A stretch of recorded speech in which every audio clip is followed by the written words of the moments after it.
Douglas City, the charm upon the lake, the vice capital of North America, where criminals from all over come and engage in every kind of crime imaginable.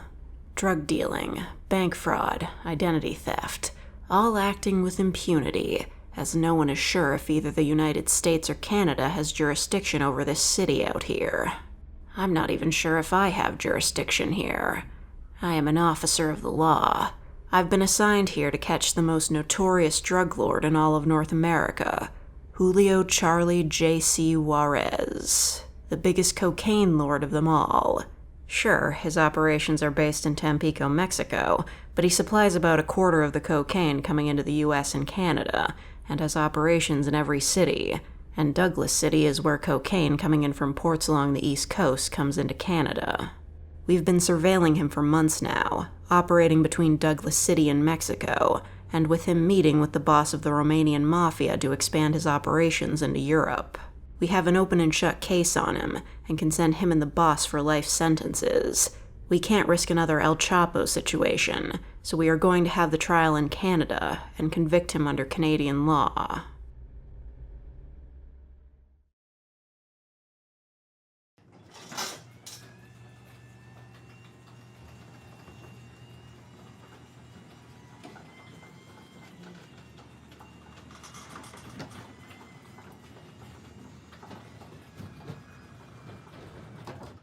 Royal Canadian Mounted Police, put your hands in the air. The FBI? What are they doing here?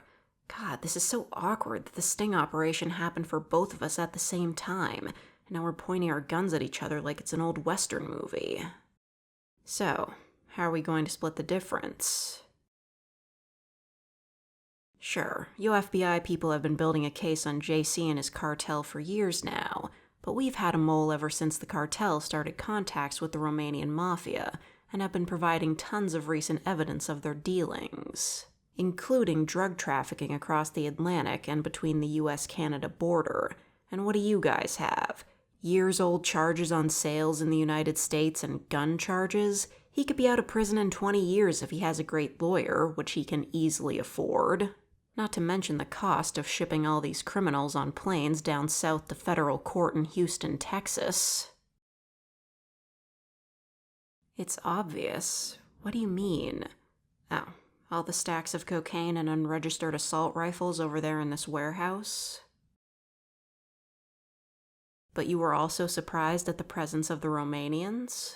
Well, our mole was with the Romanian Mafia, and we were tracking them in Douglas City when the CATSA did some background checks on some Romanian travelers coming in from London.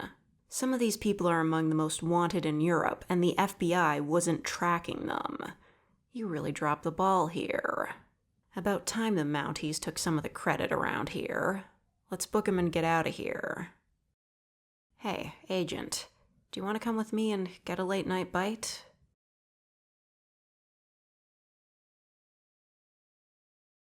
I'm surprised you didn't want to get some Tim Hortons. Their bagels will melt in your mouth, and I can't get enough of their coffee.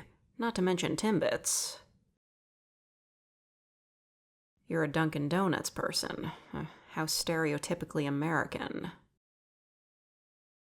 Sure, they didn't have them around my house when I was a kid, and my dad would always get Tim Hortons every Sunday, but I could try it. Yet again, I'm not sure if they have them in Douglas City, as Dunkin' Donuts aren't in Canada, and there might not be Tim's down here either. Anyways, I'm gonna have a coffee with pancakes and Canadian bacon. And you? A Western egg sandwich with peppers, onion, and ham substituted for scrapple with American cheese, home fries, and herbal tea? That seems like a lot for this hour. Oh, you didn't have breakfast this morning and it's your favorite meal?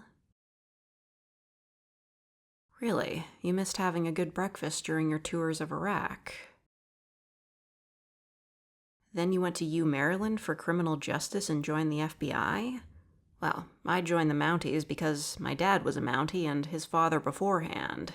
I was the only child in the family, and he was worried about me joining the Mounties and was worried about his little girl going away, but I passed the academy with flying colors, and here I am now. keeping on the family legacy. Oh, our dinner is here. This midnight diner has some very rich food.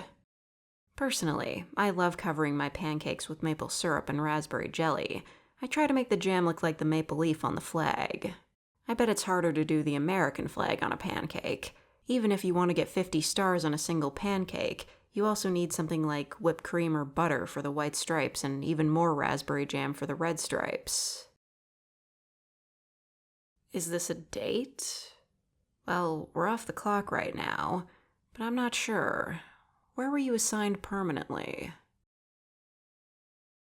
You were in the New Jersey office working on mob cases before the FBI reassigned you here for your great work? That doesn't seem fair at all.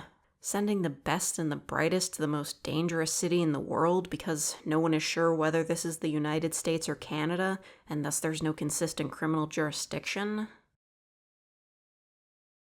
Fine, I can pull some strings up in Ottawa and get me assigned full-time here in Douglas City. I think we would make a great crime-fighting duo, like those old detective shows I used to watch on CTV when I was a kid.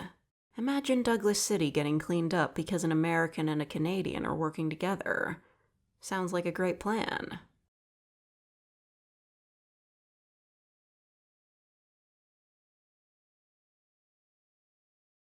Look, I don't want to throw shade on the guy paying me, but,